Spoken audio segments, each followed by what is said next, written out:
Σε υψόμετρο 1.200 μέτρων στα βουνά της Πίνδου είναι εκτισμένα τα περισσότερα χωριά του Ασπροποτάμου, τα οποία μπορεί τους καλοκαιρινούς μήνες να σφίζουν από ζωή, το χειμώνα όμως περίπου 15 οικογένειες σε σύνολο 10 χωριών παραμένουν στην περιοχή σταθερά όλο τον χρόνο.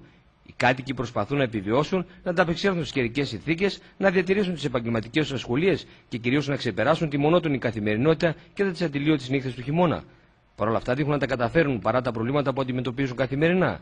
Ευχάριστη να λαμπεί κυρίως τα Σαββατοκύριακα, όπου αρκετοί είναι αυτοί που επισκέπτουν την περιοχή με αποκορύφωμα τις ημέρες των Χριστουγέννων, όπου έρχεται και ο μεγαλύτερος όγκος των επισκεπτών. Αναμένουμε, γιατί βλέπουμε στις ξενοδοχειακές μονάδες υπάρχει ήδη πληρότητα για όλες τις μέρες των εορτών. Και οι δημότες έρχονται, ελέγχουν τα σπίτια τους και για να κάνουν Χριστούγεννα στα χωριά τους. Δεν θα υπάρχει κανένα πρόβλημα, εξάλλου οι ξενοδοχειακές μονάδες είναι πάνω στο κεντρικό οδικό δίκτυο, δεν κλείνει ποτέ. Όσο χιόνι και να ρίξει θα είναι πάντα ανοιχτά και θα είναι, από ό,τι βλέπει, το περιβάλλον είναι το πιο κατάλληλο. Ο Ασπροπόταμος είναι καλός και με το χιόνι. Οι περισσότεροι ασχολούνται με την κτηνοτροφία, ενώ την τελευταία δεκαετία το υψηλό τουριστικό ενδιαφέρον ανάγκασε τους κατοίκους να στραφούν προς τον τουρισμό και την ανασχόλησή του. Πέρα από τα ξενοδοχεία, κυρίως παραδοσιακά χάνια και ταβερνία, είναι αυτά που επιβιώνουν και μένουν αναλύωτα μέσα στον χρόνο και στην περίοδο του χειμώνα. Οι ντόπιοι έχουν μια διαφορετική καθημερινότητα, την οποία έχουν μάθει να αντιμετωπίζουν ώστε να επιβιώσουν όλο τον χρόνο. Πέρα από τους επισκέπτες, υψηλό ενδιαφέρον παρουσιάζουν για αυτούς τις καιρικές συνθήκες και κυρίως το χιόνι. Η επέλαση του χιονιά μπορεί να δημιουργήσει πολλά προβλήματα που αφορούν την επιβίωσή τους και αναγκαστικά εστιάζουν εκεί το ενδιαφέρον και να αποθέτουν τις ελπίδες τους για άμεση λύση στην πολιτεία, η οποία έστω και καθυστερημένα λόγω του αντίξεων συνθήκων δίνει λύσεις στους κατοίκους. Διαλέξαμε 3 χαρακτηριστικά σημεία της περιοχής, όπου οι κάτοικοι από διαφορετική σκοπιά ο καθένας αντιμετωπίζει ή ξεπερνά τα όποια προβλήματα παρουσιάζονται κατά τη διάρκεια του χειμώνα. Στο Κουκουφλί, όπου υπάρχουν οι καταστάσεις του Τασαρχείου, ο Γιώργος Δαμάτης εδώ και 30 χρόνια εξηγεί με δικό του τρόπο τα προβλήματα της φύσης.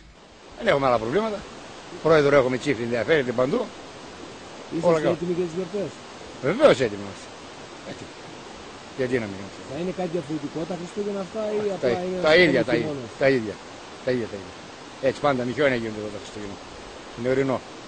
Κόσμος αναμένεται και πιστεύετε? Λίγα πράγματα. Σε ένα από τα πιο όμορφα και γραφικά σταυροδρόμια της περιοχής, η Ελένη Σαραμπούκα, μέσα από την καθημερινότητα και την ευχάριστη έκπληξη του τηλεοπτικού συνεργείου, μοιράζει ευχές και μηνύματα. Καλά περνάμε, εντάξει, με λίγη υπομονή και καλή θέληση όλα γίνονται.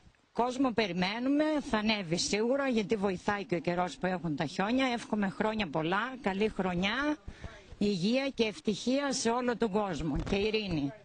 100 χιλιόμετρα από τα Τρίκαλα και στα σύνορα με το Ανήλιο Μετσόβου είναι το Χαλίκι. Στο χωριό το χειμώνα διαμένει ο Χρήστος Ζαχαρής με τη μητέρα του ως μοναδική κάτοικη με κύρια σχολεία τη διατήρηση ενός από τα παλαιότερα ουζομεδοπολία της περιοχής. Οι δρόμοι είναι πάντα καθαροί. Ο κόσμος, το Χαλίκι, γενικότερα ο Ασπροπόταμος έχει γίνει πολύ δημοφιλής προορισμός πλέον για τους επισκέπτες και όλο και πιο συχνά επισκέπτονται την περιοχή μας φίλοι από όλη την Ελλάδα. Γιατί όσο και αν σας φαίνεται παράξενο, το τελευταίο χρόνο ειδικά, μην ξεχνάτε ότι εγώ με τη μητέρα μου ήμουν μοναδική κάτοικοι τα τελευταία 4 χρόνια.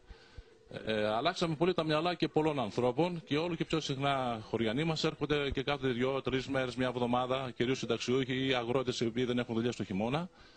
Αλλά το πιο δύσκολο είναι ότι ξεπεράσει αυτό τα περί ερημιάς.